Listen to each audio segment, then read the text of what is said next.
পাপি ভাই, প্রচুর পাপি, প্রচুর। আমরা এত রয়েছে। ওই কি হলো রে, ছুটছিস কেন? মাঠে না রাস্তা।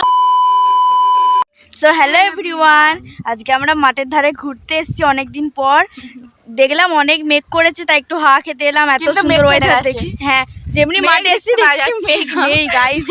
মানে কি করবো বুঝতে পারছি না, কিন্তু খুব সুন্দর হাওয়া দিচ্ছে। আর শুধু আমরা একা হাওয়া খাচ্ছি না, এখানে কুকুরগুলো হাওয়া খাচ্ছে, আমি দেখাচ্ছি। হ্যাঁ, ওদেরও তো গরম করে না কি ওদের। এ কি অবস্থা, এই তো হাওয়া খাচ্ছে না, হাওয়া গায়ে মাখছি। দেখো বন্ধুরা, গ্রামের পরিবেশটা দেখো। যারা শহরে থাকো তাদেরকে সত্যি বলছি, একবার গ্রাম ঘুরে দেখো। শহরে অত মানে ভিড়ে কি করছে, একবার গ্রামে ঘুরে দেখো।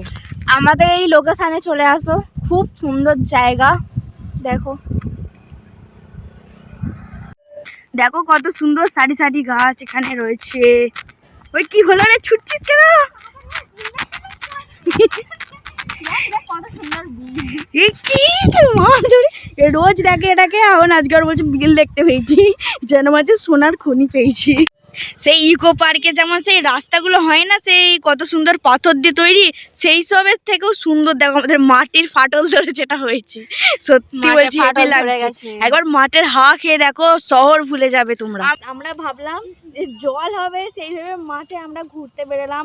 অনেকদিন বাদ ঘুরতে বেরিয়েছি, জল যে বৃষ্টি হবে মাঠের ধারে ঘুরতে বেরিয়েছি। ভাবলাম হয়তো সেই যে ঝড় হচ্ছিল না এই কদিন আগে, ভাবলাম সেরকম ঝড় দেবে, তো যাই একটু ঝড়ের হাওয়া খেয়ে আসে। অনেকদিন থেকে গরমে হাওয়া খাইনি, তো এসে আবার মেঘ কেটে গেল। আমরা কি পাপি ভাই, প্রচুর পাপি, প্রচুর। আমরা এত পাপ করেছি যে আমাদের জন্য মেঘটা কেটে চলে গেল। সত্যি আমাদের কিছু বলার দরকার। ভগবান তুমি একটু বৃষ্টি দাও আমাদেরকে, আমরা মরে যাবো, সেদ্ধ হয়ে যাচ্ছি মানুষের মতো।